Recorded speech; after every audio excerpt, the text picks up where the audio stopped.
Yep. We're ready whenever you are. Well, awesome to have you back, Andrew.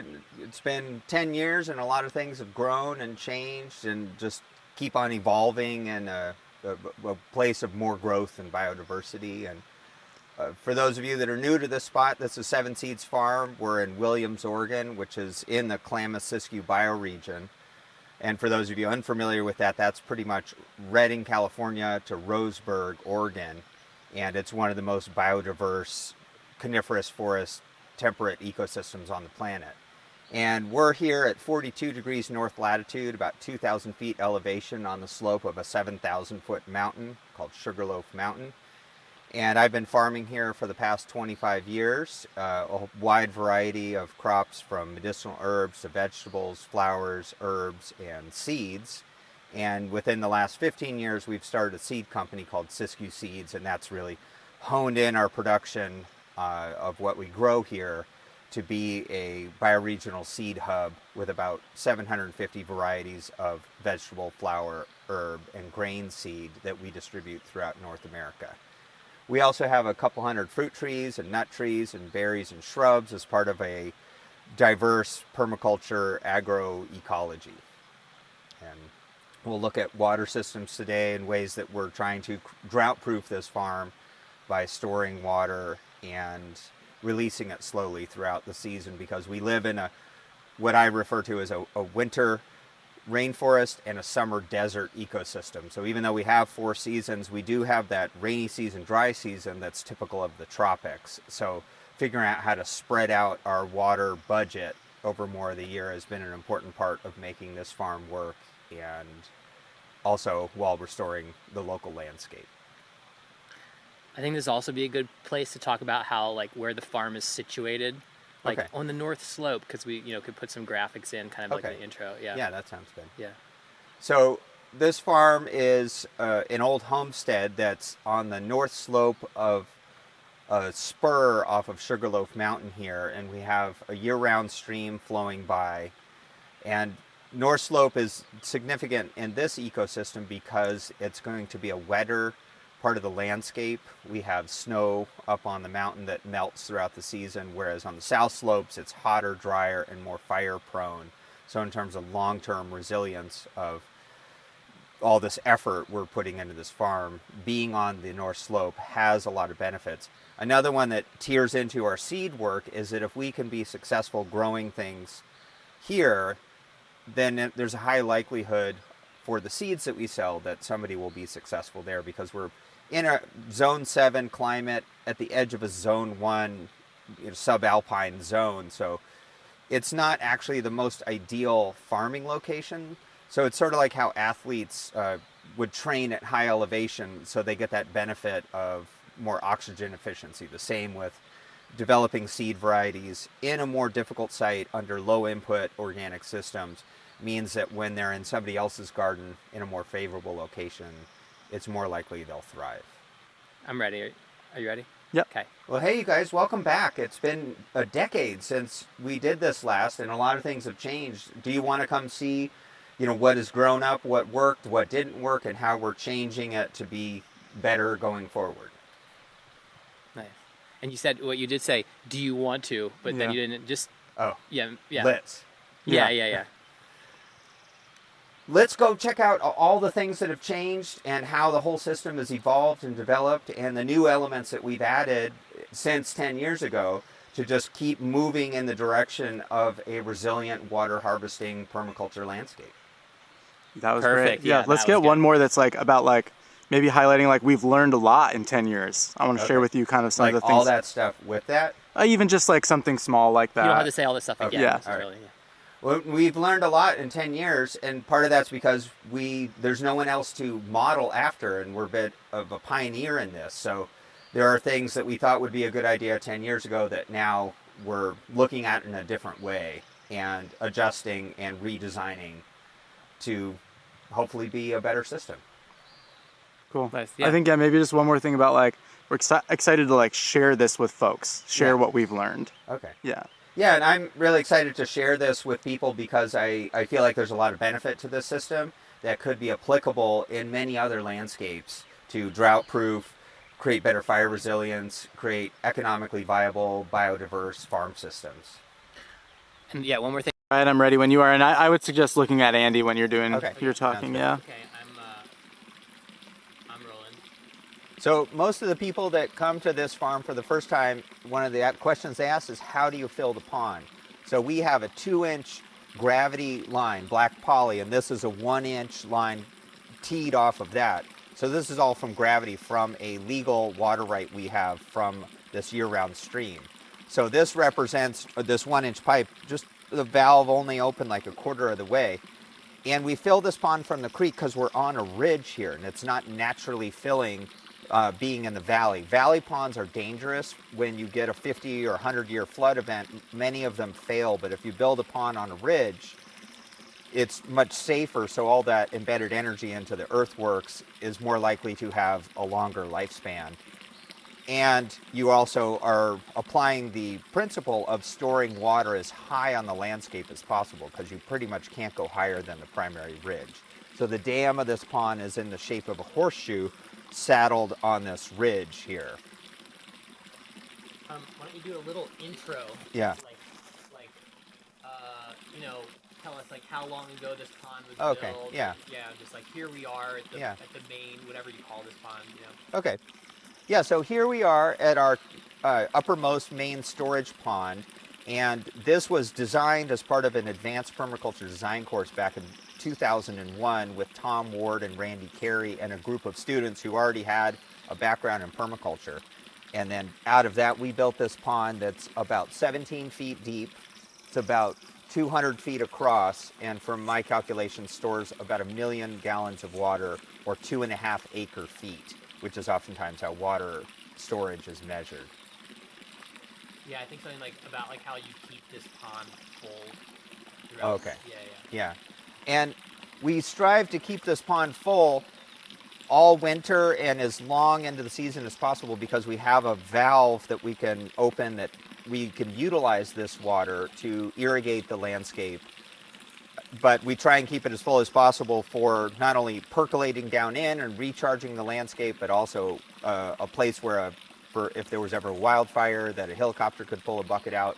We have aquaculture happening in here with fish, and it's also a local swimming hole. Maybe you could talk about how that valve's off the grid. So even in a scenario where you lost power, you'd still have access to irrigation or for fire resiliency or something like that.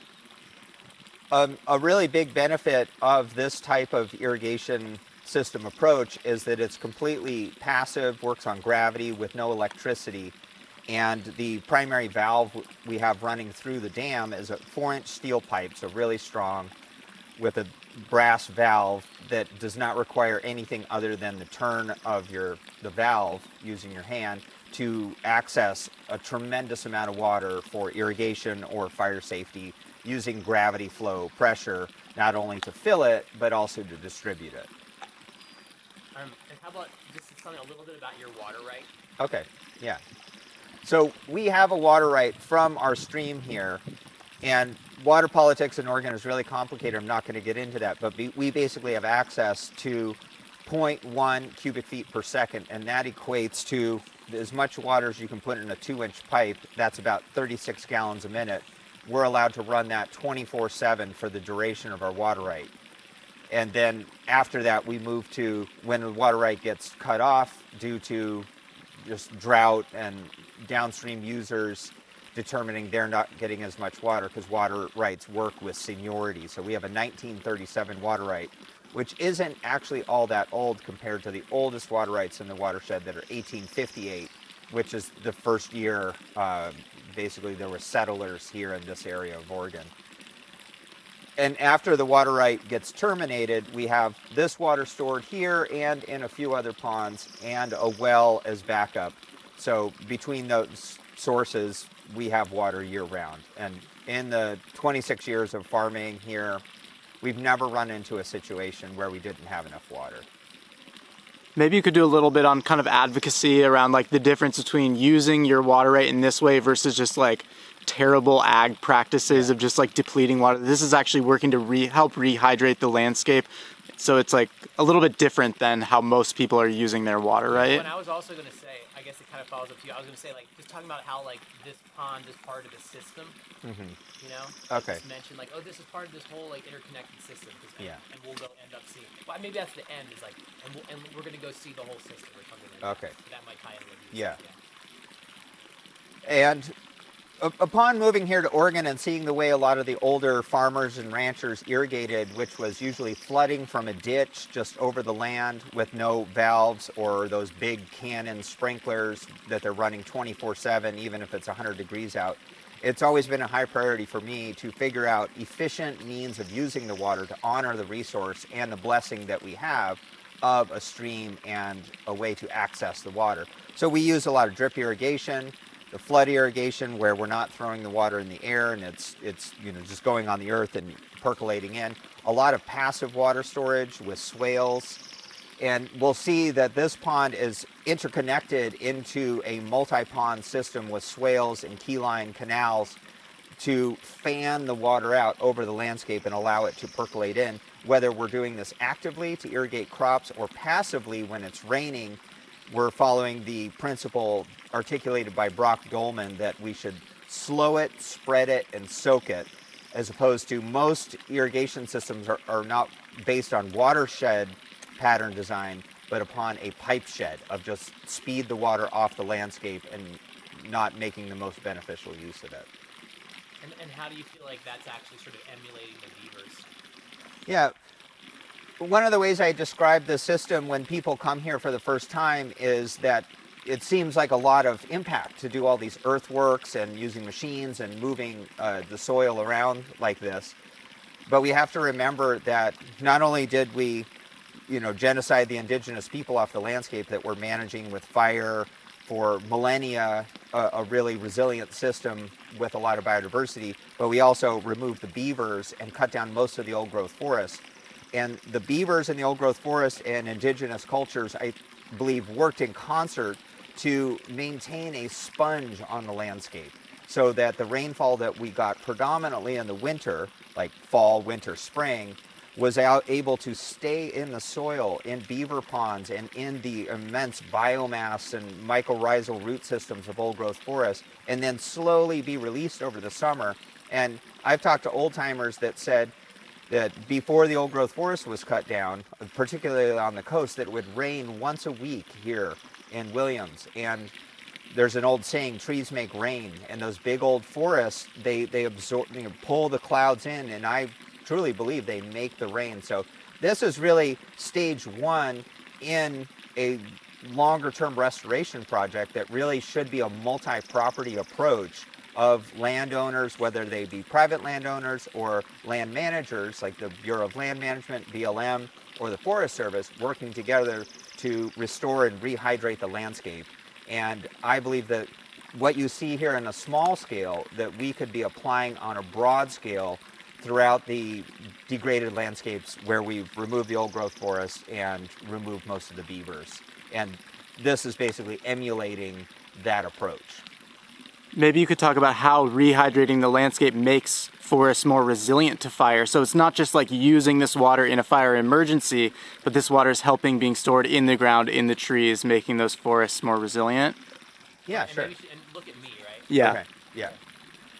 So by storing water and trying to create more of a sponge here, that's working in concert with doing fuels reduction, forestry, and thinning to move our forest ecologies more back in that direction of an old growth, multi-canopy ecosystem with trees that are spaced out, so that that water that's in the soil is able to move up into biomass that's keeping the local microclimate cooler and less apt to wildfire because it's not as hot. And that's one thing a lot of people remark on when they come to this site, is that it feels 10 degrees cooler than just down the road, because we have all these trees and the biomass is absorbing all this water. It's not just in ponds and in the soil, it's held in living harmony with the whole plant community and mycorrhizal fungi in the soil that actually affects the local microclimate, and I'm sure has a bleed out effect into the neighboring properties and the hydrology of the soil and aquifers near us. This is great stuff. I know. Okay, I'm recording. All right, so this is the highest point on the landscape where we could do a large water storage. And so in many ways, this is our top reservoir, if you will. We do have one pond that's higher up that's part of the larger system. And by storing water up high, we're able to use gravity to move it down through the landscape, whether that's in pipes with gravity pressure or flood irrigation. And even if we aren't actively doing that, by storing water high up here, it's constantly seeping down through the soil and fanning out even back into the riparian area or over into the drier forest on the other side. I feel like you could even have this farm without the ponds. I don't know. I mean, it's hard to say. Yeah. But I've had numerous friends have to leave, like sell their farms and move somewhere with more water in the last couple of years. Like people on the Applegate, when they first bought that land, were guaranteed all season access to water, and that they're no longer promising that. A buddy of mine had a farm in Talent, and they got what's called TID, Talent Irrigation District water, for 26 weeks. As part of their, buying the land, it's deeded with the land. And 2 years ago, it was really hot and dry, and they said, you're only going to get 6 weeks. And they literally had a whole greenhouse full of seedlings for like a 10-acre farm. They gave away, and they moved up by Corvallis. Because we can't pull it up. If we don't have the water, why even plant? So that's, everybody was holding GoFundMes for them, and inside, I didn't want to, yuck their yum. But I was like, that's like a class 1 error. You didn't pick the right site.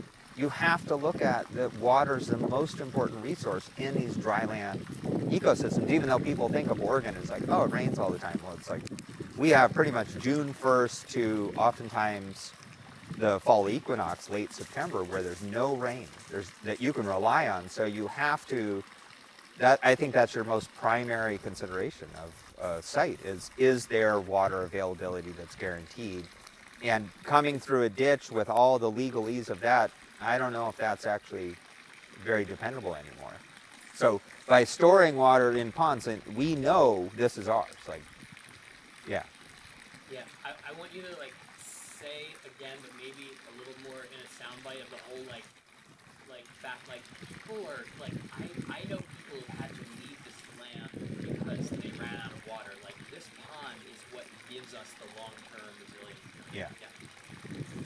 I know local farmers in the last couple of years where there's been more drought that have literally had to leave their land, sell the land, and move somewhere else because they didn't have reliable water because of the change towards a more drought landscape. And our ability to store water here and have these pond-based ecosystems then gives us the insurance to do all of the plantings, because you don't want to plant things unless you know you can water them. So this is the foundation upon which all of the multi-species permaculture perennial landscape is built upon.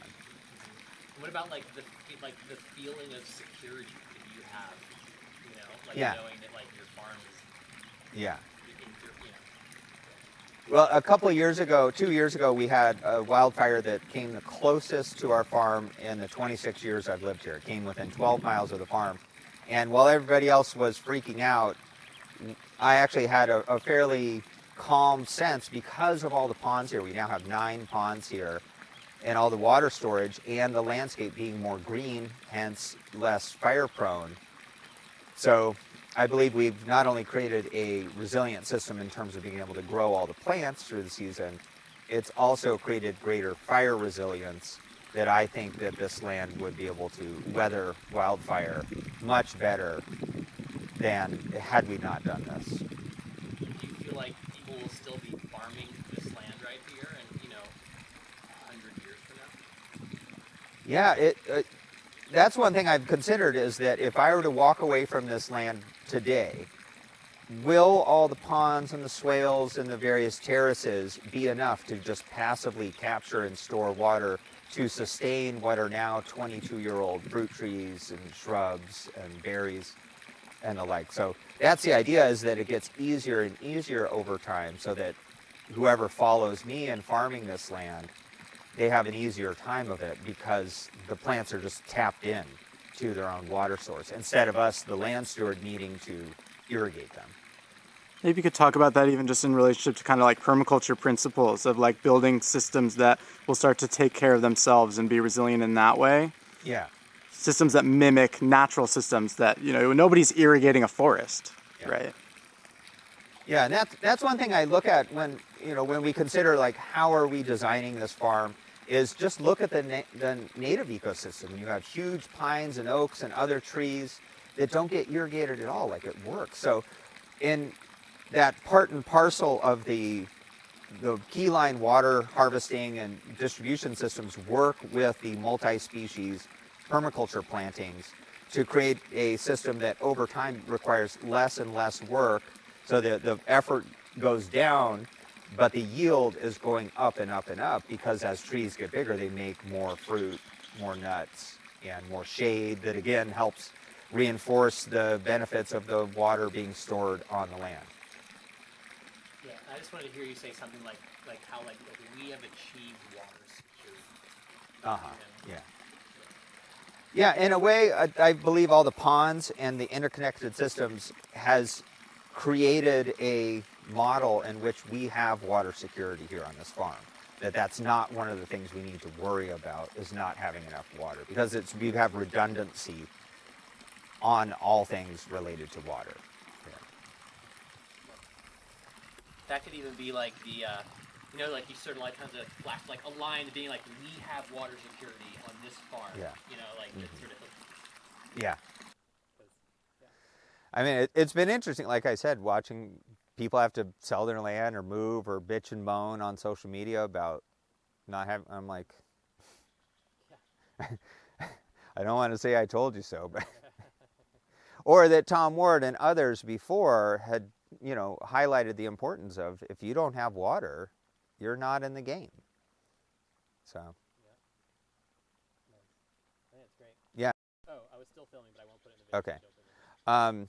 Wolf Gulch is selling that place, their farm. Oh, really? Because of the. So they did all the same things we did here, but on a south slope with an unreliable water source. The spring. The spring went dry.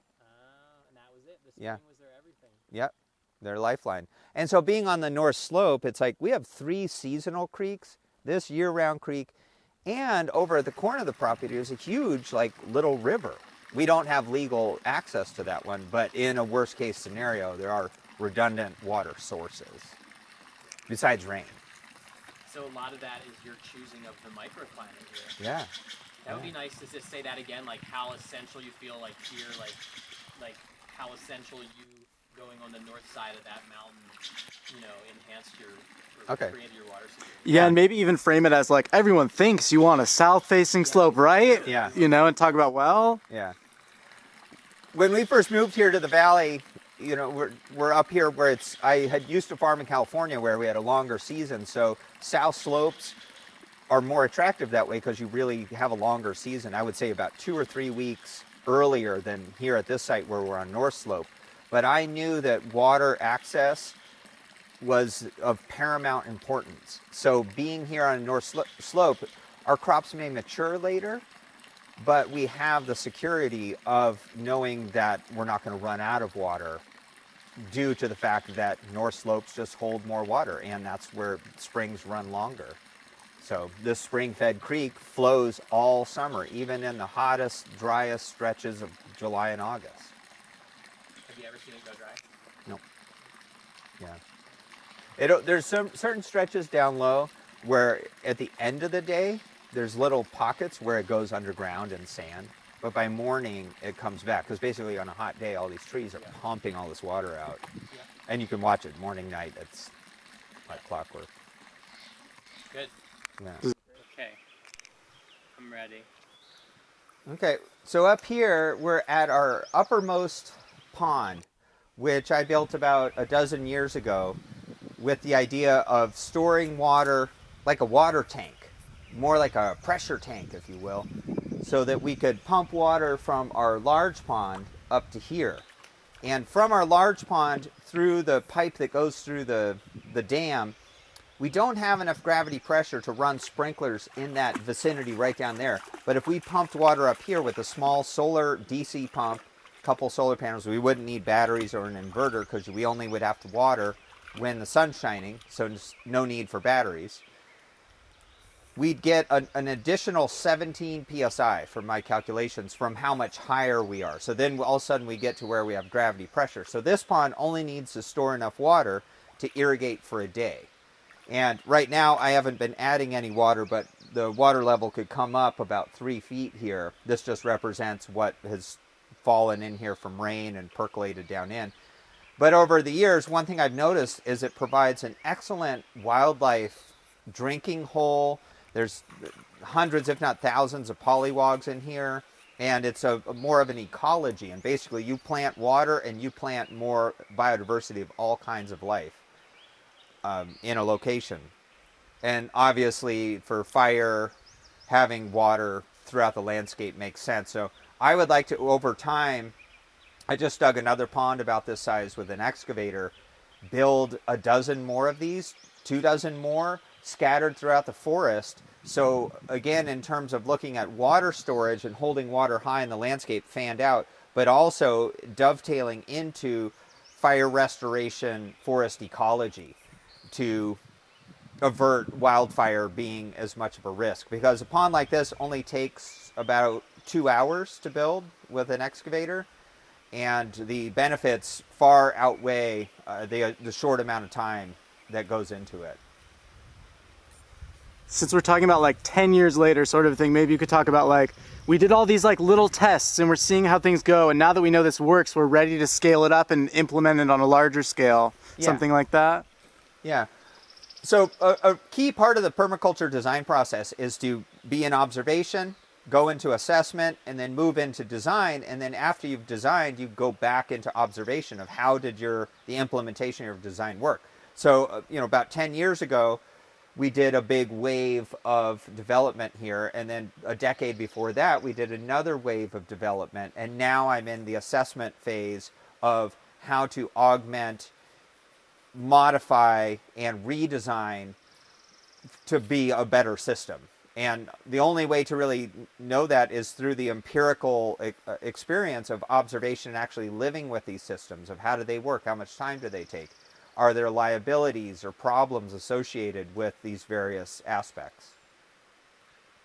Yeah, and do you want to summarize again, just like how does this fit into the system, your water system? Yeah, so this uppermost pond is much higher than the really large storage reservoir. So by pumping water up into this pond with a solar pump, just when the sun's shining, then we're storing water. So this is like a giant water tank, if you will. So more cost effective than buying a plastic water tank, and most likely it'll last a lot longer. I have a 2-inch pipe that runs through the dam here with a valve that ties into my buried 2-inch gravity water line. So in an example, in a worst case scenario where, let's say, we're in the worst drought in recorded history and the stream runs dry, we still have 1 million gallons of water stored in one pond over there and maybe another 500,000 in a pond over there. We could pump with a solar electric pump up to this place to be able to release and have the gravity pressure. So again, just designing more and more redundancy into the system, even if you never need it. Like people buy life insurance, and this is sort of like our water insurance. And I'm seeing ways to fan these out at about the same elevation where we're almost at the top of the property across the landscape to have water, kind of like how you might stash some extra money in your sock drawer. And that's the way I like to think of this, is like, well, just in case, we've got the excavator here, we have the bulldozer here, let's see what this is like. And I really like that permaculture principle of start small and harvest small mistakes. But if you go big, you might harvest some big mistakes. So we've tried to, split the difference and kind of go small and over time do small things that become a big system as an aggregation of small steps in that direction, so that we're never going. I've seen many ponds fail and not hold water and be a huge waste of time and money. So seeing these little ones, it also shows me this soil holds water. So if I ever wanted to expand this pond up here and make a bigger one, I know it would hold water. Great. I love the analogies. Yeah. Because people can really like oh yeah, it's like a savings account. Like Yeah, yeah.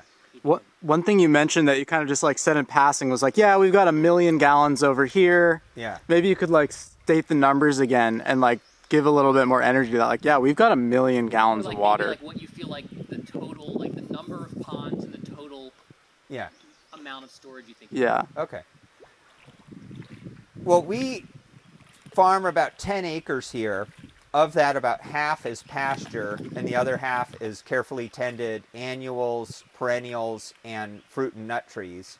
So we really need irrigation water for about 5 acres. So our main water storage pond is 2.5 acre feet. That equates to about 1,000,000 gallons. So if you think we're irrigating an inch a week over, let's say, 5 acres, then that is, 5 acre feet of water, which is about what all of the 9 ponds we have here. Then we have enough water to water an inch a week for 12 weeks, which is 3 months. That's our dry season.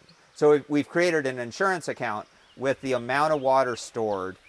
It's just like your car. If you are getting insurance for your car, you don't insure it for more than it's worth.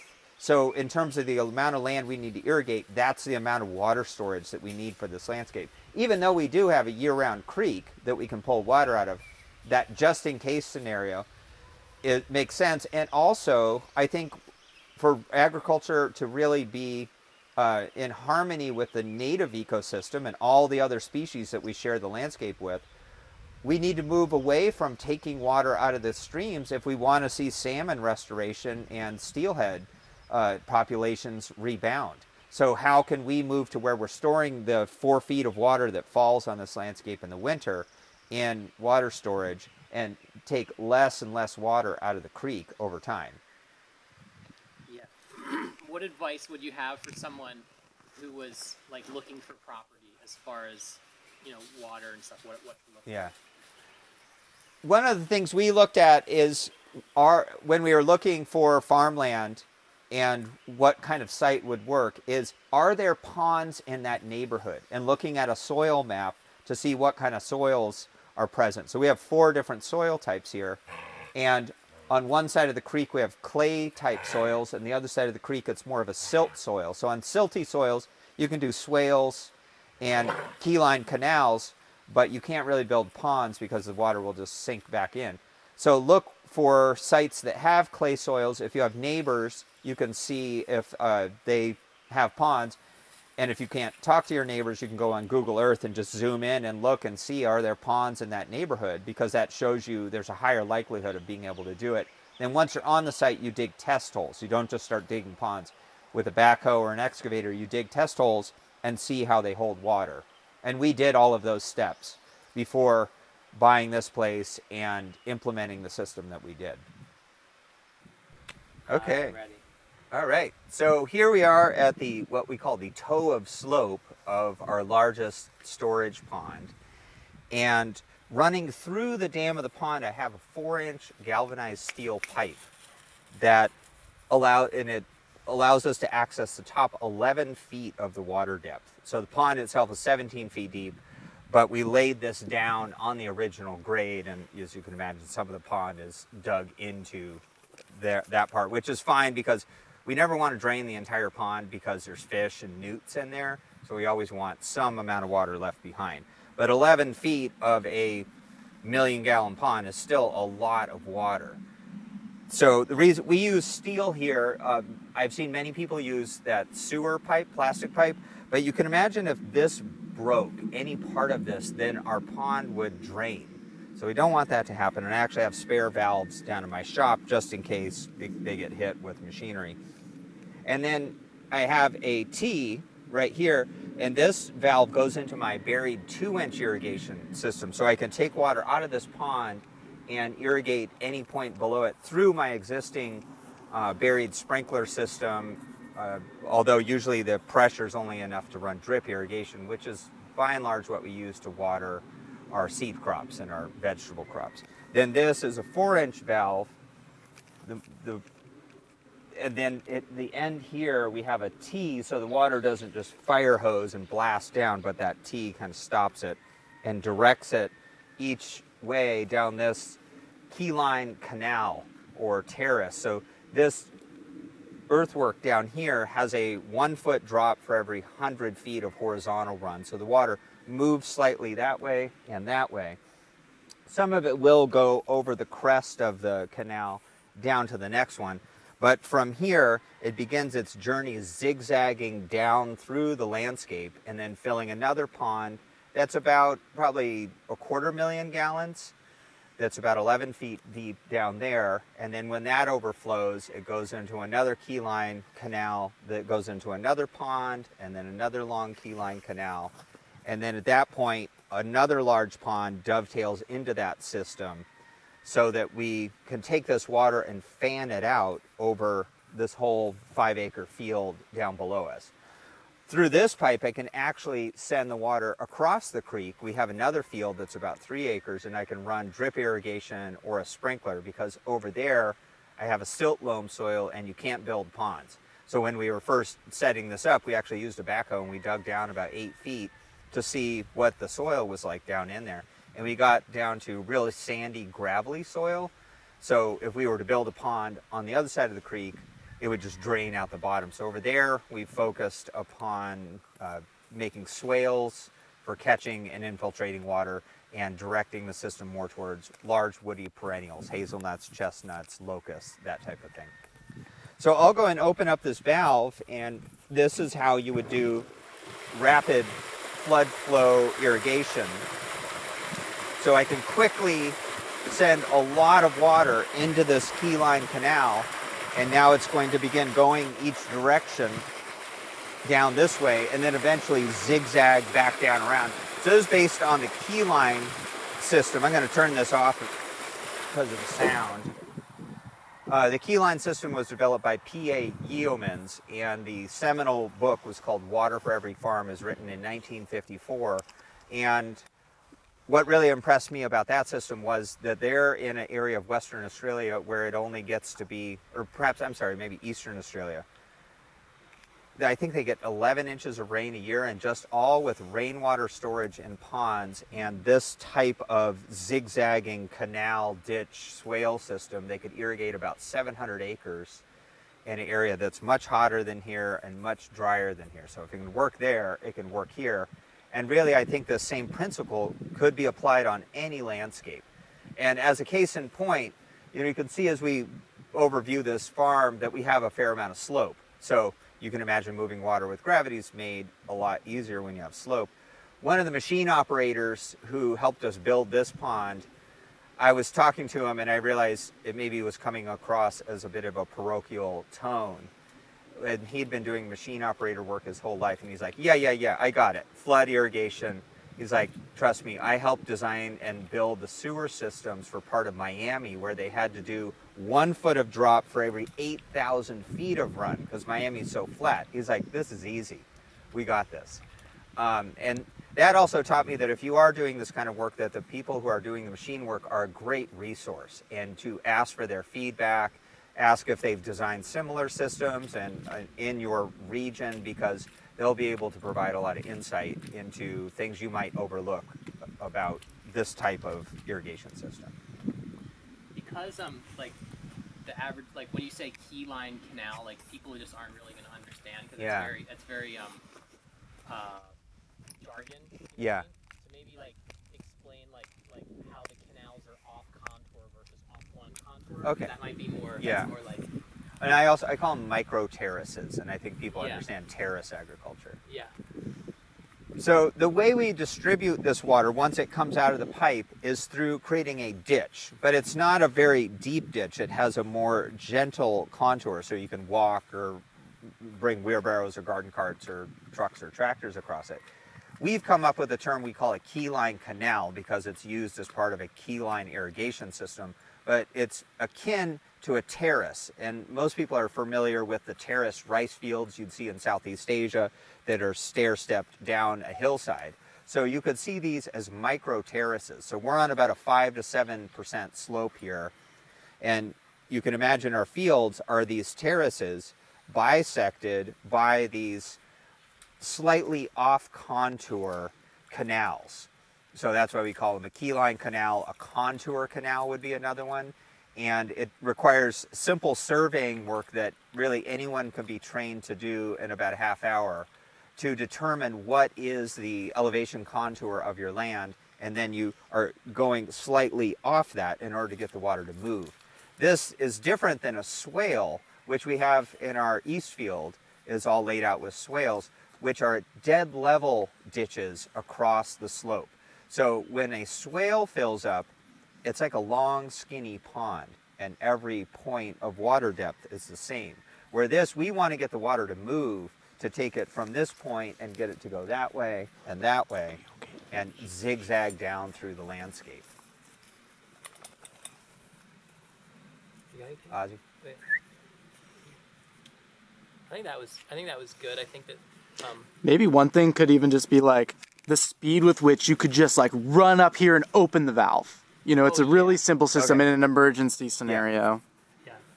Another, not only is this useful for irrigation, but you can imagine if a wildfire was threatening our farm, I have a number of ponds with these types of valves in them. Let's do it one more time without the dog. Yeah. Just because it's good to be able to see. Get him. Dog out. Go on. Good boy. And just give me 1 second. Good dog. That's a good spot. So yeah, in the event of a wildfire that would be, you know, approaching from the farm, and I'd want to release as much water as possible to saturate the ground, I can run up and open this valve, and I have 3 other ponds in this region. And it would only take me a minute to run up here, open this valve, and then water's cascading down through the landscape. And then when we are irrigating, another nice thing about it is if I'm wearing sandals, then it could be a hot day. I could be irrigating in the middle of the day. I'm not throwing water in the air. Conventional sprinklers, they say up to 70% of the water is evaporating before it hits the ground. So it's not a very efficient system. However, this, all the water's on the ground. The likelihood of it evaporating before it's percolating down into the ground is minimal. Another secondary benefit I've realized is that it also floods out gopher tunnels. And I've literally watched gophers pop out of holes and then water gurgle out of their holes. So gophers can be a problem for us on our vegetable farm, and then my dogs can help catch those gophers.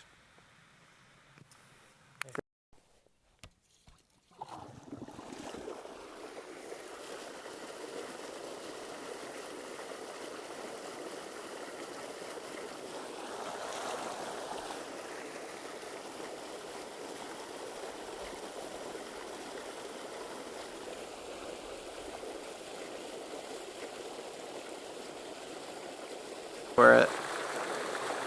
I'm ready. So at present, the farming system we employ uses a lot of drip irrigation and sprinklers for really high intensivity. But one of the things I love about the keyline irrigation system of this rapid flood flow is, this is a perfect demonstration, is we could flood, and imagine we have corn planted in this bed, and we could shovel a little canal, and then the water through capillary action would percolate down in. So you can imagine how fragile supply chains are, and I can easily conceive of a reality where I can't get drip irrigation parts or sprinkler repair parts. And this is how people irrigated in dryland areas for millennia. And here it is, you can see it working quite easily. And because our beds are all laid out on contour, that has become the scaffolding. When I've used the tractor, I've already have the layout for water to migrate in the direction that I want. And also this is a demonstration of that keyline canal, of that 1 foot of drop for 100 feet of run. And to put that in context, these beds are just about 100 feet long. So 1 foot of drop allows the water to move to the other end with no plastic pipe at all. Maybe let's get the dog out and come here. Oswald, come dog here. Up. Come on. Come here. People like it when they have. Hey, check out this one true. too. It's a. You think This it's one's okay? kind I of think cool. it's okay because people think it's. Yeah, So- this is actually This one's kind of cool. Yeah. If you get One a thing I want to close-up get of is the you saying leading something as edge. simple as like, our systems are designed to function now, and they're designed to function in a collapse scenario or in an Okay. apocalyptic Yeah, scenario. you have to say Ozzy, the no, apoc- out. Go ahead. Let me get You have over to say here. the word.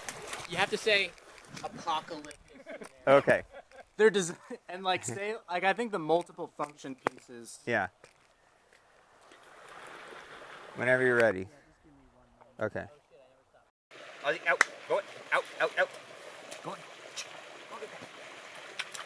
All right, I'm rolling when you're ready. Okay, rolling.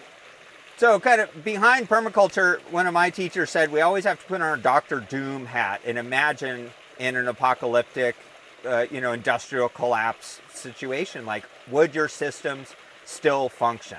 So the way I see it, our systems function quite well. We employ about 12 people here with a very diversified farm agroecological system. And in a post-collapse apocalyptic scenario, without drip irrigation or sprinklers, we could irrigate using this flood irrigation system from stored water and contour farming on these keyline canals, this micro terrace. We'd be able to deliver water to irrigate crops. Right now, nothing's planted here, but you can imagine if I had corn, beans, squash, any of the kind of summer vegetables that would require irrigation. And this type of water, too, is completely saturating the subsoil, as opposed to drip irrigation where you're just watering right around the plant. So I imagine that, let's say we were growing corn here, we might only have to water like once every 2 weeks, instead of right now I water about once every 5 days. And in a way, I'm looking forward to the opportunity to test some of these systems out, although I hope industrial civilization doesn't collapse imminently. Anyhow, and it was a little like, maybe we should stay. This is really cool. These people are really cool, and this is like a lot of hope and potential. So, That's awesome. yeah. Well, we're ready for you when you are. Okay. We should dialogue a little bit about like what is it you're going to say as you're walking up. Yeah. Looking at Andrew. So in designing the water system for this farm, for this field, and laying out all of these zigzagging terraces, an unintended benefit was that it divided this field into 6 primary blocks. So these are like pocket fields. So instead of a big like 3-acre field, we have a whole bunch of little 1/4-acre blocks that for crop rotation and timing the planting helps organize our approach to the annual farming piece. And it also, if you can notice, I was down low in that canal over there. As frost moves down the landscape, frost is cold air, and cold things sink low to the ground. So frost is moving low on the ground, and because these keyline canals have that 1 foot of drop for every 100 feet of horizontal run, that cold air is being drifted away from where I'm trying to grow crops. So they also act as making better microclimates for growing things. And then we've planted much of our orchard and other perennial food crop hedgerows, like these are kiwis here, and I have apples and currants and gooseberries and aronia and a whole wide diversity of edible, useful, medicinal plants. We plant these along these water irrigation canals. So then as we're flood irrigating, where the perennial plants that long term we want to make sure that they're surviving and getting enough water, are getting water passively even when it rains. And then the tree's root system itself is opening up the soil and making more porosity take place and increasing the amount of organic matter, which also increases the sponge capacity of the soil. All right, I'm rolling. Okay, action. These here are the terraces that I was referring to, that this whole system is designed to utilize to move the water around and provide the scaffolding, the skeleton, the structure for the farm design. And you could see down there I was a bit lower, so what we've done is we've taken what was a 5 to 7% slope and broken it up into these micro terraces that integrate in with our orchard planting. So this here is an apple tree that I planted 21 years ago, and 10 years ago it was a much smaller tree, and you can see how large it is now. And this is after pruning, because we're trying to keep the size down for being able to access it with orchard ladders. And another benefit, just I'll mention while I'm here, is these tree systems are now creating another value-added business that's an outgrowth of this whole system. So we now sell apples, apple cider vinegar, fire cider. We're moving into hard cider, and then we're going to begin moving into distilling that hard cider down to infuse with various medicinal, high phytonutrient fruits as part of the whole permaculture landscape, and allow more of the farm individuality to go in a vertically integrated way to support economically the land and the land stewards. Can you say again? Yeah. So the keyline canals that are this zigzag about every 50 to 100 feet, they create basically a grid, but it's a grid that's all on contour that helps organize and integrate the various elements of the farm, from water catchment and distribution to field layout to orchards and swales, but also nectar flow and like a pollinator hedgerow as all these plants are flowering, that we're bringing pollinators from a riparian area to a dry forest, and we're integrating not only these elements of the farm, but of the natural landscape of riparian area and pine oak savanna, and creating opportunities for things like birds and snakes and frogs and pollinators to move back and forth with safety. And then we get benefits on the farm system all along through this integrate. And that's the permaculture principle, is integrate rather than segregate.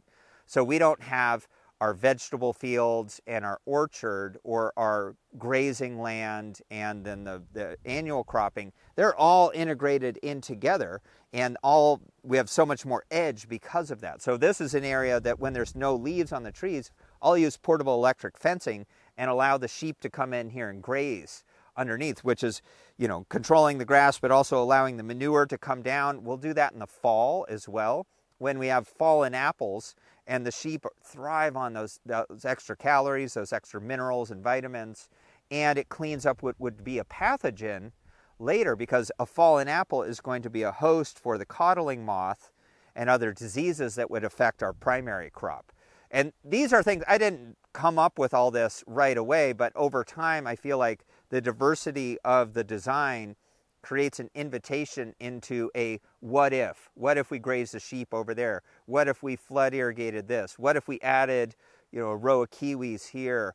And keep elaborating on a design. And it's almost like I see people are into these coloring books for adults now that might be these mandalas that look like stained glass, and they give you the lines, the black and white, and then you get to fill in with color. And that's ultimately what a well-done keyline permaculture system design is it gives you something to color in.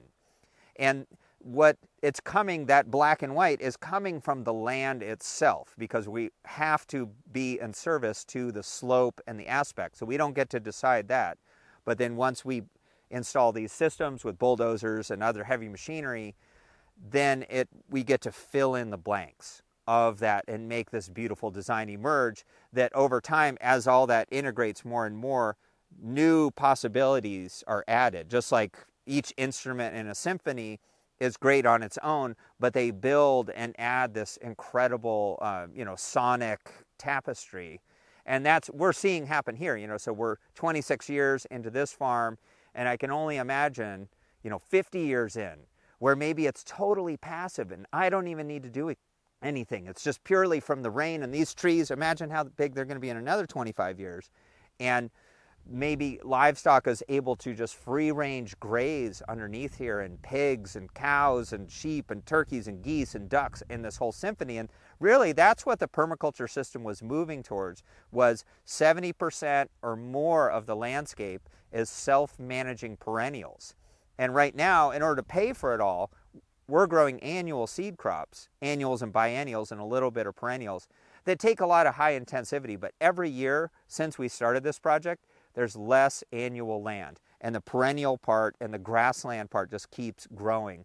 So I'm hoping too, that's also the economic structure. You can imagine years 1 through 5, this apple tree was not generating any economy for the farm, any the money that we need to pay for the workers and the ability to do all the work. But over time, the perennials carry more of the economy of the system, and the annuals don't need to shoulder that as much, because the annuals, as one of my teachers, Tom Ward, said, Most of Western agriculture is growing weedy annuals in arrested succession. And when we arrest plant succession, we're not doing permaculture. We have to allow the ecosystem to evolve over time. Otherwise, we're just constantly fighting it, and we're like kicking a kid back a grade every year. But we want it to thrive and be able to take care of us instead of us having to take care of the land. And that's my friend Dan Wapipa, who's an Anishinaabe elder who lives in the area. He introduced a new term to me, and I really like this. And he said, our task is to reacculturate. We don't have to worry about cultural appropriation. We reacculture. We bring the culture and the agriculture all together. And he's starting the Turtle Island Permaculture Institute that's bringing traditional ecological knowledge and indigenous wisdom with permaculture. It's not one or the other. Both complete the picture. And I really like that picture. And that's what we're doing. We're reacculturating ourselves to the land. And then instead of just us taking care of the land will take care of us. Yeah.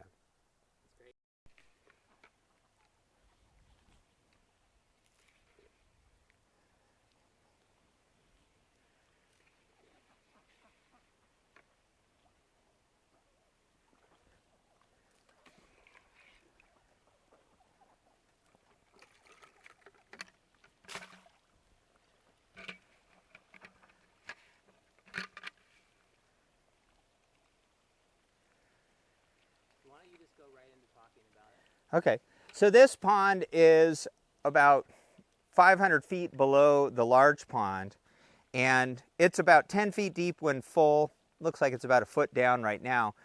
And you can see the color of the water is very murky.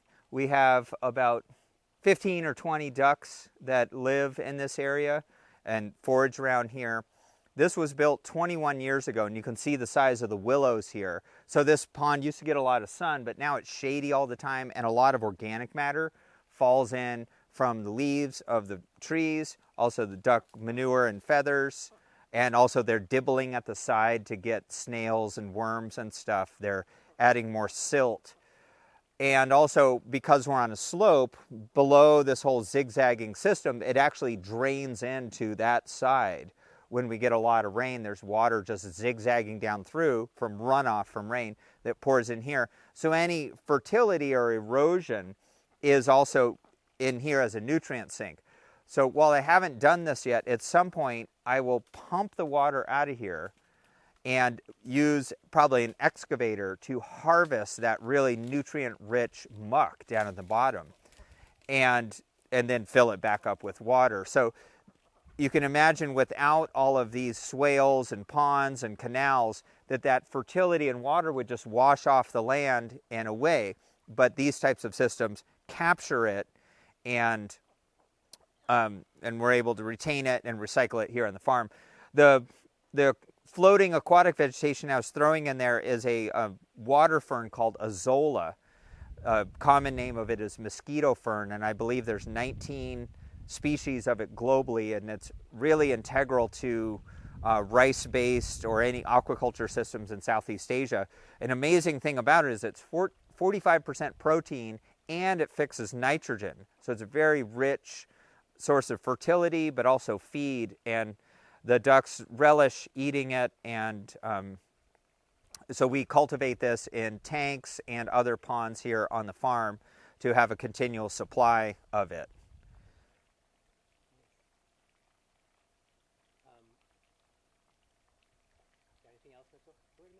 He climbed over there. Yeah, maybe you could say the line about the ducks too, or explain the role of the ducks in the system, and you could. Oh, okay, yeah. Yeah.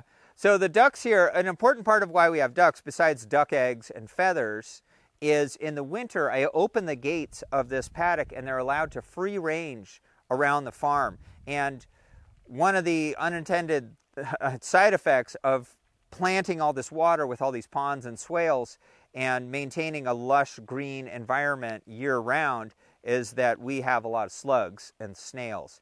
And one of the species of slugs that's come into the farm, it's not a native one, is called German brown slugs, and they're about half the size of a hot dog. They're a formidable opponent in terms of growing tender things, and the ducks will eat them whole, and they love it.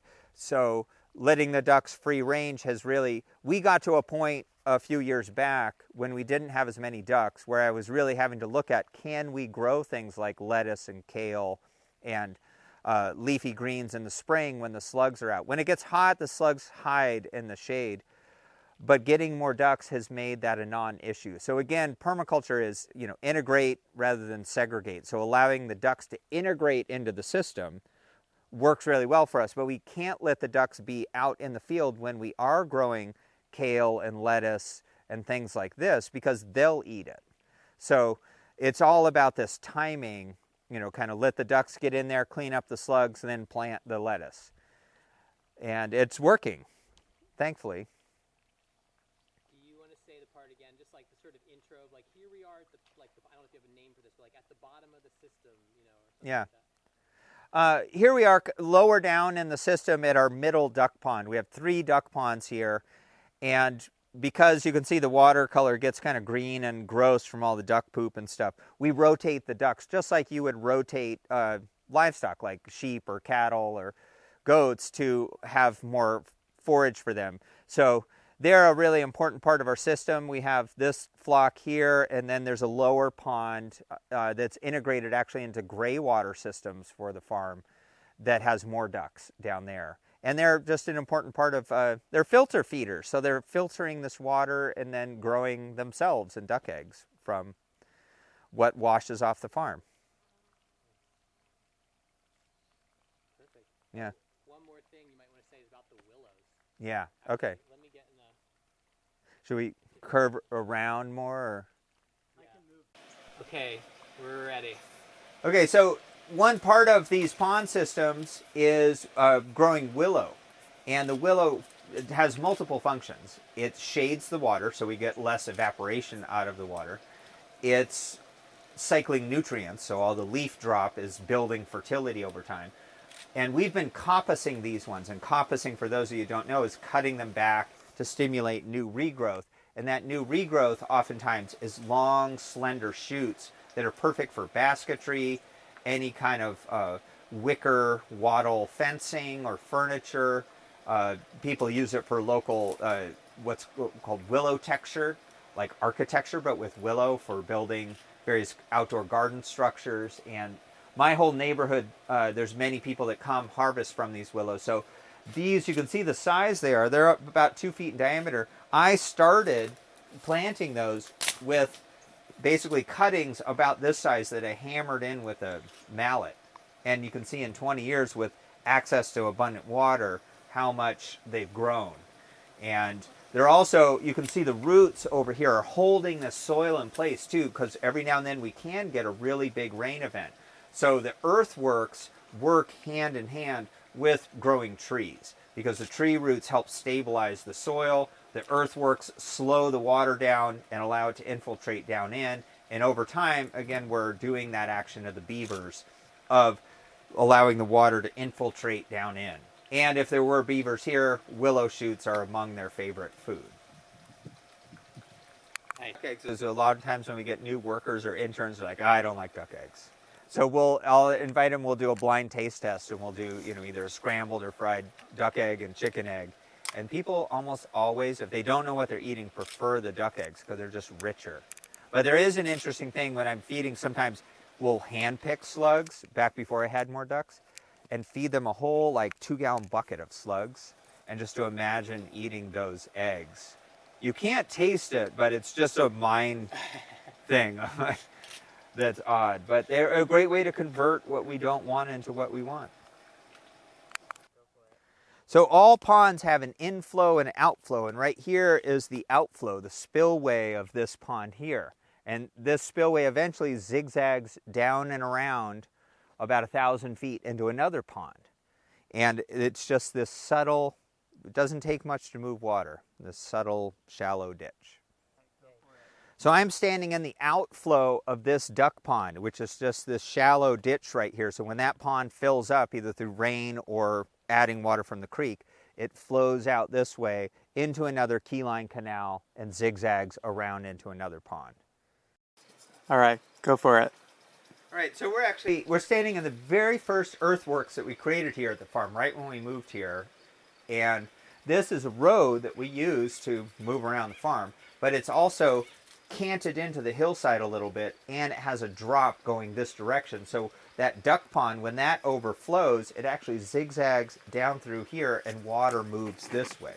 So it's also helping, stop frost from moving downhill and moving it out this way. And it's a very multifunctional structure, earthwork, because we've also planted a hedgerow of willow, mulberry, Elaeagnus, cottonwood, lilac, hawthorn, a whole variety of species that are benefiting from this stored water that percolates down in. And just if you can see here too, just all the organic matter that these structures accumulate over time too. So that's another thing. They're not just capturing water, they're capturing frost, but also organic matter that's nurturing the vegetative growth. I think that's good. Yeah. Integrate into a forestry road to build a good runoff storage pond for fire safety. Yeah. I'm ready for you whenever you are. Okay. Yeah. So this is just basically a pocket pond, and it's an experimental idea I'm toying around with of integrating water catchment and storage as part of our forestry operations for fire resilience, fire safety. You can imagine if a fire got out of control, now we have a spot to bucket water out of, and this is just capturing some runoff. And we haven't filled this at all, and I'll be learning from doing this kind of thing. And if it makes sense, we may do more of these strategically placed around the land, again, to avert the risk of wildfire. Maybe you could say, took an hour to make this, you could do it when you're repairing your road and you already got a machine up here. Yeah. Something just like, Yeah. threw this together because it looks a little bit rough. Yeah. And I had an excavator here. I put in a new septic system, so I had some extra time on the machine, and I used an hour of that time to build this small pond. And I'll probably finish it up with my tractor, and it's a learning experience. Let's do it. So why don't you do a little intro of 7 seeds of the nursery? Okay. Yeah. So I'm Don Tipping, and I'm here in our primary propagation greenhouse where we grow all the seedlings for the seed production for Siskiyou seeds. And we typically grow about 100 or 120 varieties a year for seed of vegetables, flowers, herbs, and small grains. Some things we direct seed, but we really like doing transplants because it allows us more precision with the amount of plants we need to plant and getting them, sized up, kind of like these peppers here. So when we put them in, they have a real good head start. We have a total of about 750 varieties that we steward in our seed catalog, and probably about another 300 that I'd like to bring in, but there's some upper limits of maintaining quality and keeping biodiversity in check. So we do contract with some other seed growers to produce seed for the seed company. But all in all, we probably grow about half the varieties here at our home farm.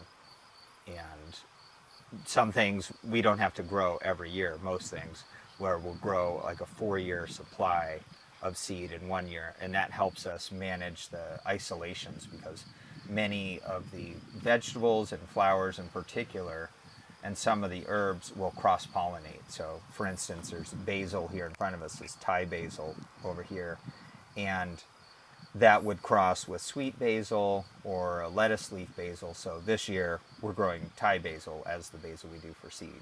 Last year we did pesto basil, a sweet basil. So we'll try and grow enough seed to have for a while. So you can imagine all these layers. There's a lot of record keeping and keeping close track, not only of isolations and what varieties within a species are we growing, but also germination rate over time. We have a little germination lab, and we do all of that in-house so that we can make sure that we regrow something before the germination rate plunges, because as seed gets older, it doesn't germinate as well. I think it would be interesting to just get like a thing about like the energy that you're imparting. Yeah. Like from your permaculture farm, and Yeah. it comes through the seed to people's gardens. Yeah. Okay. When we first started farming here 25 years ago or so, we had a pretty wide diversity of different outlets for our production, whether it was restaurants or farmers markets, wholesale produce, wholesale medicinal herbs, and seed. And over time, we focused more and more on seed because that is a way for the unique individuality of this land and our unique microclimate to express itself. Whereas growing produce, there's a lot of people that grow produce, and we're not in an excellent location for growing produce. We're usually going to be kind of late to show up with something in terms of maturity. Whereas for seed, there's no real there's no benefit in getting a seed crop to mature early. So we found that it nests really nicely within our overall whole systems permaculture landscape. And then the other thing that's of benefit with having the seed as the primary output from the land here is we have more of a platform to express the other ecological aspects of why we do what we do, like in terms of the genetic adaptation to our bioregion, adaptation to short season climate, adaptation to stress, low input organic farming, and things like this, so that the seeds that we distribute are going to do really well for people.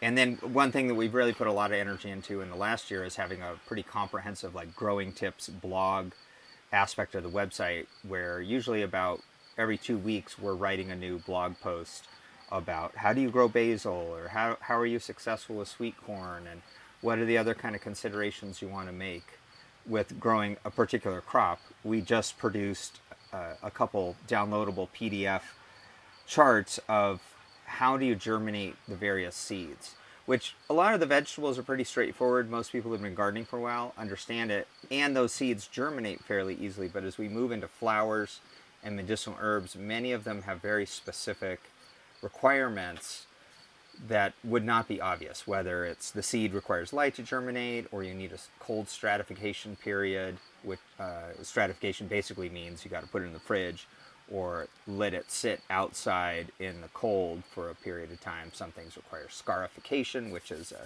a braiding, with a file or some sandpaper, the seed. So we just produced these and made them available, because really more what I see with Siskiyou Seeds, what we do is we are providing a service. We're helping people to grow things.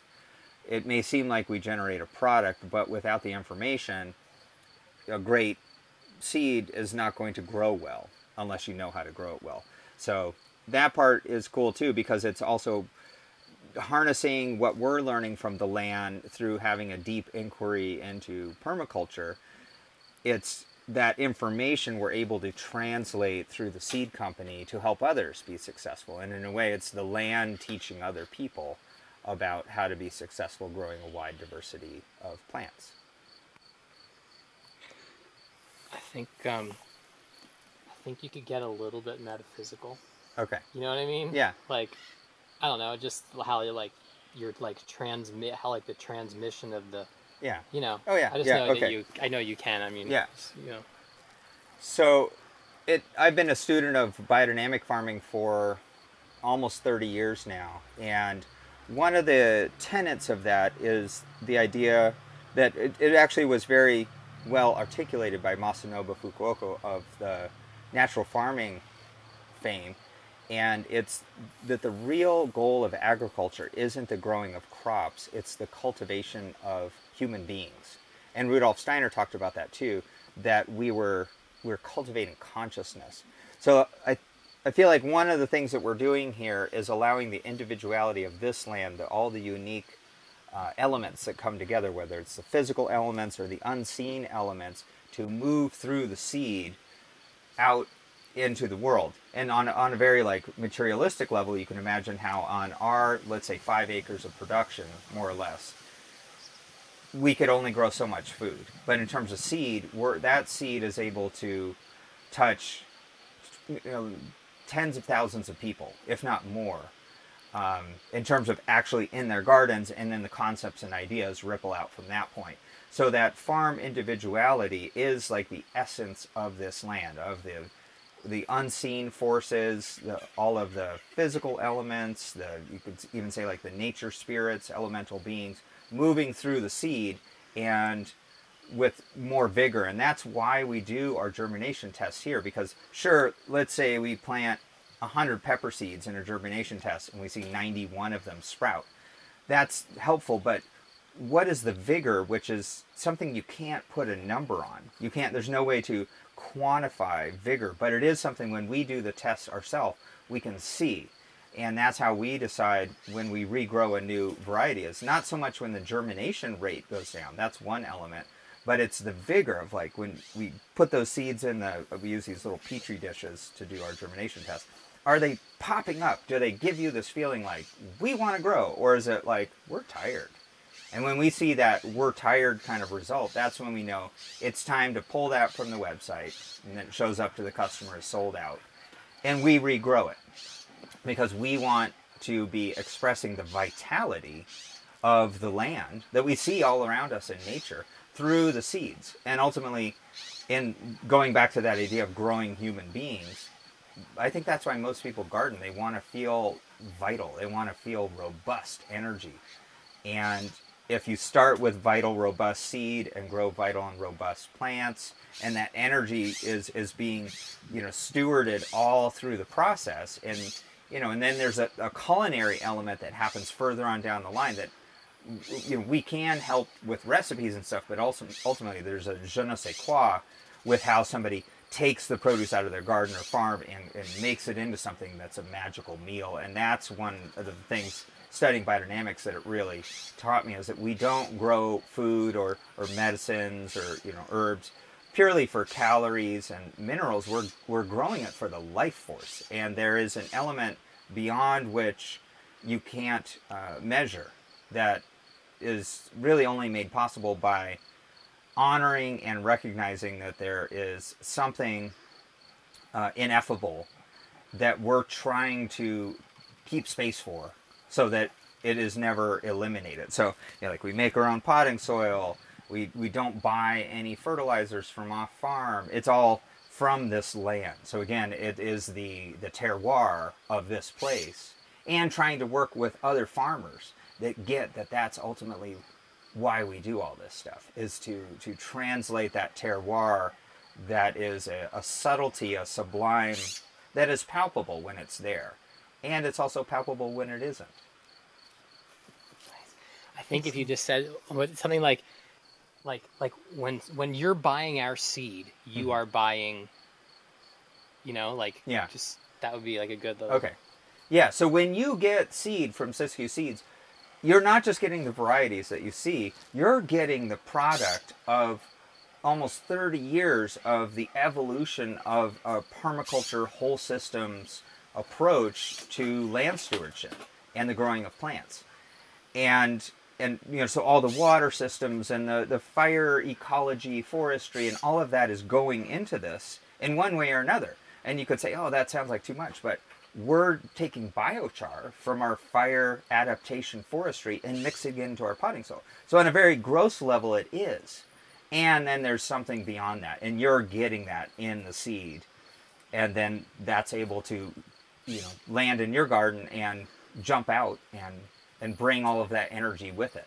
And seeds are the messengers of life on a very simple level. Solid. That was that was it, man. Okay. Yeah, you kind of spoke to this, but maybe you could speak a little bit explicitly of like something like, maybe like not everybody has access to 80 acres and to do these water things, but when they're, getting seeds from you, they're a part of it. Yeah.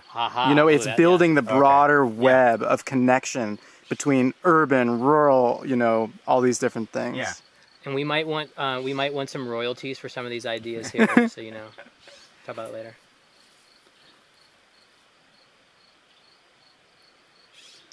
You're ready? Yeah, whenever you are. Yeah, so the people that grow the seeds that we grow and distribute, they're ultimately part of our larger farm ecosystem, if you will, because we get the feedback of like, well, how did it do for you? But it's also these plants that are going to grow up and make fruits and make seed. they need to find a home. We don't have enough room here. So this land, we only have so much land.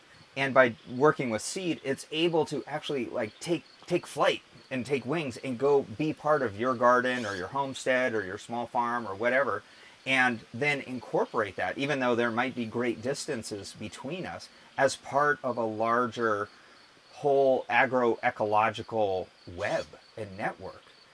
And you can see how the internet does that. We're doing it with germplasm, with seeds, you know, and the genetics and the adaptation from these places are literally informing your soil, the mycorrhizal fungi, the pollinators, all of that as a concert of forces that come together to produce beautiful plants. And the light just became like so perfect right now. Yeah, totally. Yeah, maybe even that was great. And I feel like maybe even like reducing that to like one poetic line of just like community building and the broader movement. And this is like one way that we stay connected or something, just like kind of like a one-liner. Okay. One of the ideas I've been thinking about is like there's the slow food movement, and what we're doing with seeds, I like to think of the slow seed movement, and that we're creating a broad community across North America of people that are resonant with these ideas of regenerative agriculture, permaculture, and a whole systems worldview that goes from the soil all the way to your values to community, and how are we going to do restoration on this earth for the benefit of the coming generations. Right on. Nice. And maybe even like, it might be a little cheesy, and like when you get Siskiyou seeds, like you're a part of that or something like that. Yeah, and when you are, you know, supporting our seed company, you are actually entering a community with us, and you're part of this larger network that's doing earth care, earth repair, and the regeneration of a culture that will honor earth, air, water, fire, community, and the peoples that and species that depend on that. Right on. That's solid. Cool. Okay, so this is year 14 for Siskiyou Seeds, and I think we're able to harvest some of the lessons of running a business that's interfacing between all the permaculture and the, you know, agroecological systems, and how does that translate into the social sphere and the social technologies that create a mutually beneficial work environment where the employees and the staff that help make all this possible feel like they're part of it. That when they're in there packing seeds or working on the website, that they're actually part of moving this whole system towards a place of greater diversity and stability. And so I've been learning a lot of lessons that really I have to reach outside my own skill set, because the farming systems we mostly have down. There's, you know, unpredictable things that happen, but we pretty much know how to grow the things, but how to get it to the people in a joyous way where everybody feels like they're part of the process. And to me, that does look like flattening power hierarchy. So we've moved from a fairly traditional, you know, pyramidal thing where it's my business, I'm in charge, to we have a leadership team that we support each other, and we actually do like performance reviews for one another. So I had to write a job description so that my leadership team can tell if I'm doing my job. And ultimately where that's moving towards in another 10 years is that somebody else will do my job, and I'll move on to, I think, helping more of these type of bioregional seed hubs happen in other places of the planet. Because ultimately we need, I believe, something like a Siskiyou Seeds of an appropriate scale, maybe a little smaller, maybe bigger, for every significant watershed on the planet where agriculture occurs. And that is not the case. There are many parts of the world where there is not a secure seed system. So right now we're doing a lot of work to develop all the systems and having a lot of meetings and protocols and standard operating procedures, that kind of thing, so that we have a predictable, reliable business model with all of the communications tools and the social technologies to ensure that that isn't going to be the weak link in the chain. And then as we do that, then we have a replicatable model. So you can imagine somebody else starting a seed company calling us up and saying, hey, would you be willing to share your employee manual with us? That's the result of, 1,000 hours of our effort. Somebody else doesn't have to reinvent that wheel, but in our small scale, vertically integrated, regenerative ag world, not that many people have done that work. And many of those people are more tight-lipped about it. And I really believe the seeds, and we look at the plants, are so generous with us. So it behooves us to share that widely, because then we might learn something back from what those people learned that we didn't think of. And then they can come back and tell us, like, hey, have you ever considered this? Like, one of the things that came through that type of approach is we're now looking at how do we institute a maternity leave policy for our employees. We've never had anybody be pregnant on our staff and have a baby and go through that. But I want to already have the policy in place, so when that occurs, we're ready. And we've already thought about it. And we've maybe set aside the money or written in the policy into our way of doing things. Because if you think about it, if we don't have people having kids, how is any of this ultimately going to be sustainable and move to places of continuing past each of our lifetimes? And that's something I'm really interested in, so that we have the meta-stability rather than just be the arc of the lifespan of a project, and that it's something that can be a solid building block for a greater community that includes people that are doing health and healing, people that are doing forestry, people that are doing education. All of these are the building blocks, as I see it, of having an actual society, agreements about how do we share space, how do we share a culture. That was great. Maybe, yeah, a soundbite that kind of came through from like me just trying to distill what you were saying while you were speaking was something like we can't just focus on like how do we bring like equanimity to our relationship to Earth, but also in our relationship to each other while we're collaborating on that work, or something like a one-liner. Yeah. So as we've strived to build stability and mutually beneficial biodiversity into our agroecological systems, it has taught us that we should do that with our business, human, social context as well, within the business, and also what is the benefit sharing that Siskiyou Seeds does outwardly. And so that may manifest as we work with the Siletz tribe, we work with the Yurok tribe, the Karuk tribe, to support food security in those communities, because those were the first peoples in our region. So those acts of goodwill then teach us too how to be of better service in our bioregion, because ultimately we don't have a place unless we are leading with a service first orientation. Right on. Yeah, I don't know how in the video. And what do you want me to cover here? I guess just maybe say something about like your trials or whatever like actually is going on here. Okay. Not too much of a technical way. Yeah. But for someone who doesn't really know much about it. Yeah. Yeah. Ready? Yeah.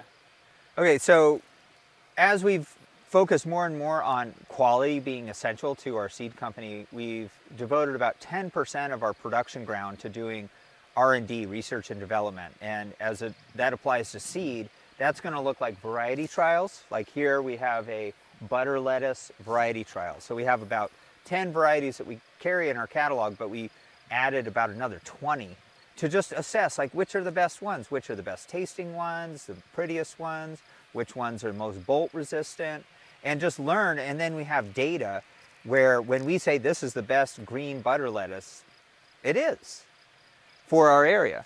Another way that we work on quality here and varietal improvement is through stock seed development. So this is called Ruby Streaks mustard, and it's in full flower. Normally you'd eat it in a salad mix or in a saute or something at a smaller size. But when it was at that stage, we went through and put these pink flags in, and those into plants, wherever those are, were the best ones that had the least insect damage, were bolting the latest, and had the nicest leaf shape and color. So that those are the plants that for our planting here on this farm, the next time we grow this, those are the plants we'll save seed from. We'll save seed from the whole thing, but by doing that, it's kind of like skimming the cream off the top. And the genetics that we carry forward is always going to be the best. So the next time we grow this, it's just going to be that much better and that much better. And these are lifetime projects, because we only get to grow this plant maybe once every 4 years. So let's say over a span of 20 years, we're only growing it 5 times. So we really are well served, and then we serve others to be more successful by doing this type of work of improving the varieties and adapting them to the climate the bugs, the stresses, also the culinary and flavor preferences that are of the time. That was solid. Yeah, because this is, you could do one little thing that's a continuation of like your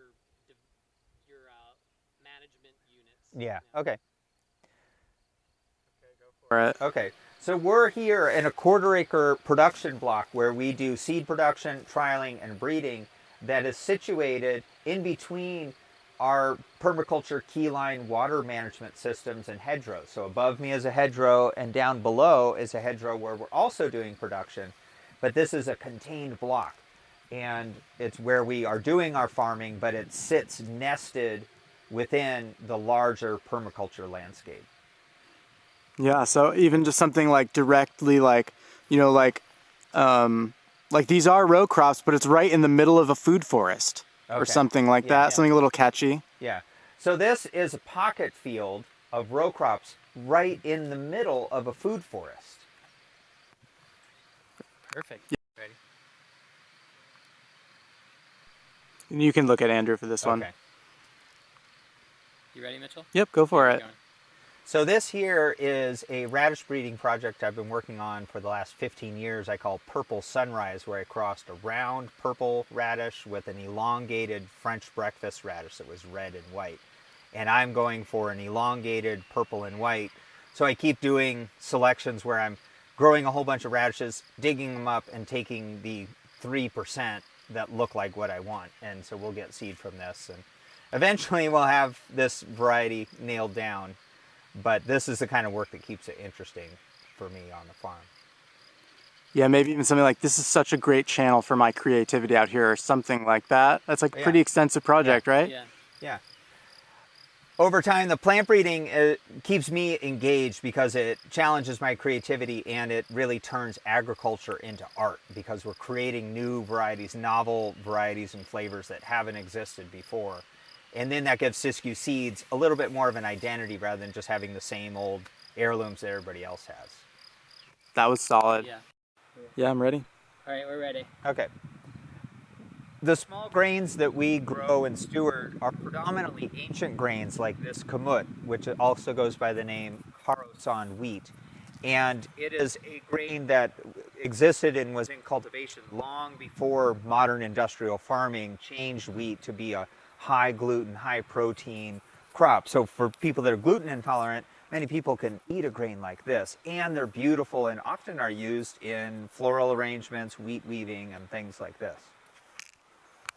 How did that look I know, it's great. Yeah, I think it's good. I stayed in focus. So. Okay. Great. Yeah, cool. Go for it. So garlic is one of the seed crops that we grow, even though it's technically not a seed, but it's the reproductive way that you grow more garlic. So we are growing about an acre of garlic here with about 20 different varieties and having a wide diversity of different types of garlic and different varieties within those types has been a really popular option for people that come to Siskiyou Seeds. And what's interesting about garlic that not many people know is that really only in the mid-90s that as the Iron Curtain fell, that botanical explorers could get into Uzbekistan, Kyrgyzstan, Samarkand, these areas, and bring back many of these novel garlics. One of the ones that we grow is called Zemo mistara, and one clove is so spicy that it's like you've eaten a cayenne pepper. So that's one thing we really enjoy, is introducing people to the incredible diversity and breadth of what's possible within a given cultivar.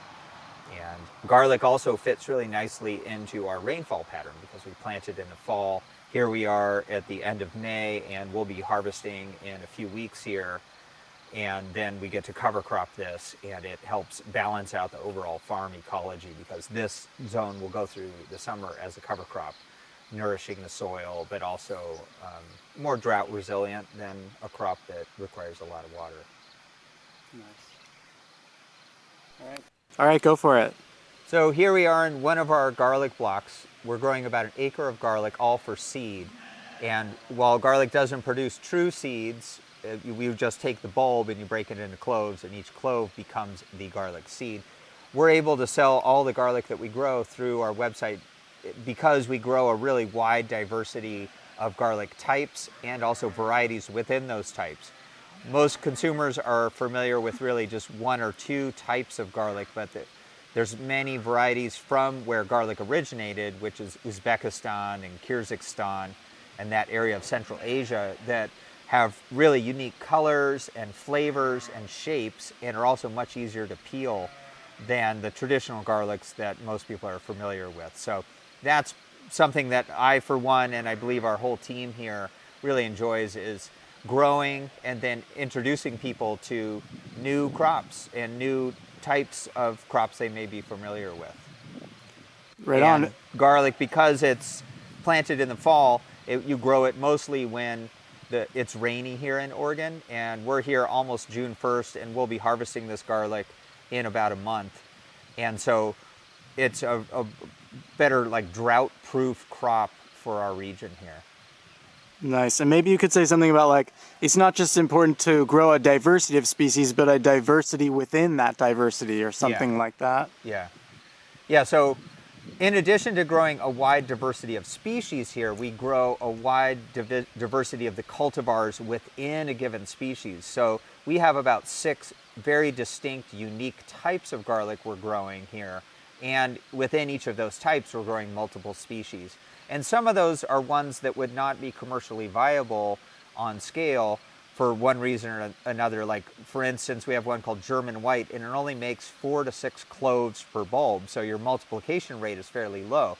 But in the kitchen, everybody likes big cloves of garlic that are strongly flavored. So the way I see it is, one of the things we do is we have kind of a Noah's Ark of edible biodiversity here, of stewarding that over time for the future generations. That was great. Will you say that last line again? That was solid. That was our thing, Yeah. So here we strive to grow a Noah's Ark of agrobiodiversity, so that as we go forward, there may be varieties that seem novel now that become important in the future. Perfect. Yeah. Cool. Wait, did you want to say one thing out? Oh, remember what this looked like 10 years ago or something like that? Oh, yeah. Yeah. So compared to when we did this video 10 years ago, these hazelnuts behind me were tiny, and now you look, they've become big trees, which is awesome, but it's also added to the fact that I don't really know how to harvest hazelnuts. So now there's a whole new learning cycle of the problem of abundance, which is a good problem to have.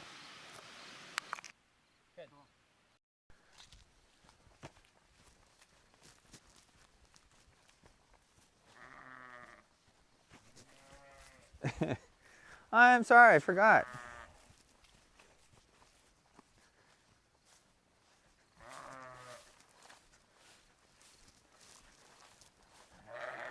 What?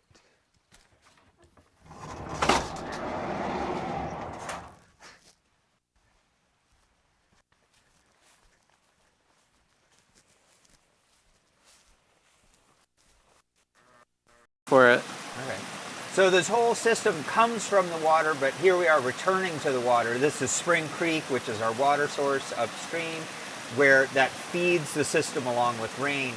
And ultimately what we want all these systems to do is to contribute to increasing the stream flow, whether that's through water catchment, water storage, all the vegetation and hedgerows that are helping hold the water in the soil, so that there is more water in the stream, and it's recharging the aquifer and water table in the adjacent properties and everything downstream from us, which also benefits salmon populations and steelhead and trout in this stream by having more water availability later in the summer.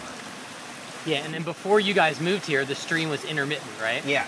Yeah, that's important. Like, how before you moved here and after you did all this stuff, the stream became perennial, and it has never dried out since. Yeah. And then maybe one thing I've heard about a lot of people whose streams are drying up. Yeah. I don't know if you heard the same, but you could maybe say, like, over the last 10 years, I've heard of more and more streams drying up, and ours is just getting stronger. Yeah. Something like that. There seems to be a trend of streams drying up as people aren't doing water, sensible water management. And when we first moved here 22 years ago, the stream was intermittent in its flow, and late in the summer it would go underground. And now it flows above ground all year long, and is a much more reliable source of water for us, all the creatures that depend on it, and everything downstream. Okay. Well, my curiosity and enthusiasm with plants has led to wanting to figure out, like, how many different things can we grow here? Whether it's the traditional crops, apples, pears, Asian pears, cherries, plums, grapes, raspberries, strawberries, but also the novel fruits like aronia berries and Elaeagnus and rugosa rose and other large rose hips, along with the different species of hawthorn, honeyberry, all the different gooseberries and currants and josta berries, elderberries, and then going into all the different medicinal herbs, whether it's angelica or lovage or, behind me, artichokes, valerian, motherwort, and so on, into other novel plants that would be unique here, which would include pomegranate, persimmon, jujube, loquat, black locust, honey locust, pineapple guava, different types of citrus that we can grow in unheated greenhouses, sugar cane. The list of species that we have growing here is immensely long, and then moving into multifunctional species that we're just really growing for the beauty or their cultural signification, like whether it's catnip or now I'm stumbling on it. I kind of need to look at it. Yeah. No, that was good though. Just just to have that yeah, something that's. Yeah. I mean, that's even a thing you. This is too cheesy, but I think it'd be cool to get one line to. Just act, you're actually talking to me, dude, you're not gonna believe it. Yeah, Andy, you're not gonna believe what's growing in here. You got to come in here and look and see what we have going on. Come on. Yeah, and then we'll come through with the GoPro or something. Yeah. Like that. Yeah. But it just, you can even set the cameras down just so I can point out. Audio of you being this is my home office. Goji berry. This is papyrus. Oh my God. Isn't that fun? Yeah. Some of it's I'm never going to sell it or anything. Yeah. But just having it here, or let's see what's. There's not any. It's funny. There's not any open right now, but the passion fruit. Oh yeah, these guys. These flowers. They're just so cool to catch. Mm-hmm. And these are all pomegranate with passion vine. There's a nice one there. Banana. This is Japanese dwarf banana. This is mate flowers, right next to avocado, and sugarcane, jasmine. I'm going to get fruit for the first time this year. This is a Suriname cherry. I'm hoping I get fruit. I don't know if it needs a pollinator, but they did flower. And this is an old ashwagandha that's been here, I think 7-8 years. We've got pineapple guava, white sage, grapefruit. These red flowers over here is dragon fruit. And maybe one of these days we'll get fruit. And a whole variety of different cactus. This is a lime tree. And then right behind you is a lemon verbena with more passion vine. This has become a weed in here. It's a funny problem to have, is that we have to hack back the passion vine. Yeah. And then these two are so amazing, these pineapple guava flowers. And we actually get a fair amount of fruit, enough fruit where we can't keep up with eating it. And we bring it to the market and sell it. And then some of this turns into, these are cuttings of Burbank spineless nopali that we do sell through the website. And as much of this as we can share with other people, we strive to do. Yeah. Yeah, I'm going to turn this off and I'm going to look at your... In the video. Yeah. Okay. Ready? Yeah, I'm ready. So we've got pineapple guava, Suriname cherry, Kind of as you're walking through this. jasmine, sugarcane, stooping under some pomegranates and passion fruit, and mandarin oranges. This is goji berry, more pomegranates, more oranges, papyrus, olive. Great, thank you. Yeah. And that's fun. You ready, Don? Yeah, you want me to just talk about what's going on? Yeah, or just be this is our seed room. Maybe just talk about how much seed you have in Okay. Yeah, this is our climate controlled seed room that we keep about 45 degrees and 40% humidity. And we have probably about 1,300 varieties in here. Of that, about almost 800 that we offer for sale, but some things rotate in and out of the collection.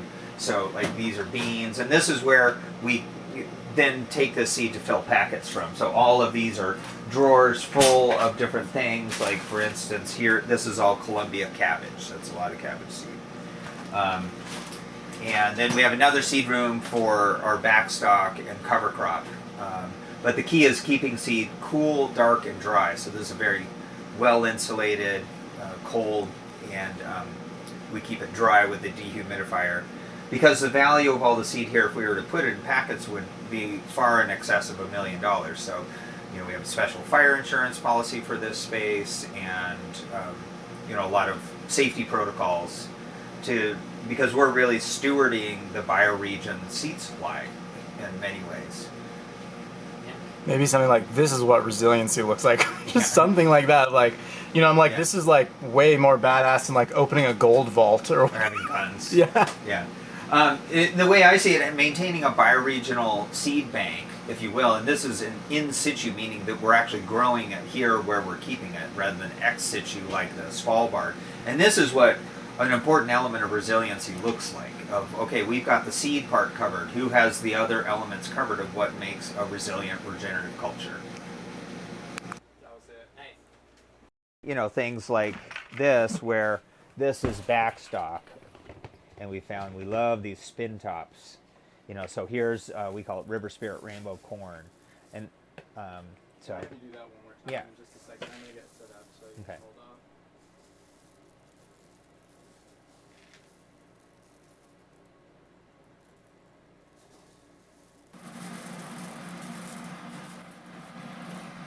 All right, will you do it just once more? Yeah. So this is River Spirit Rainbow Corn here. It's a great locally adapted flower corn we've been working with for 25 years.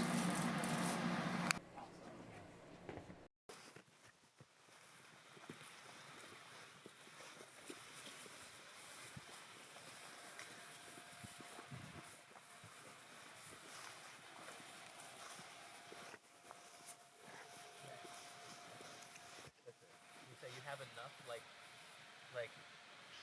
you have enough going on in this field right here. Even just for Oh, visually. yeah, Yeah. like we can kind of make it for that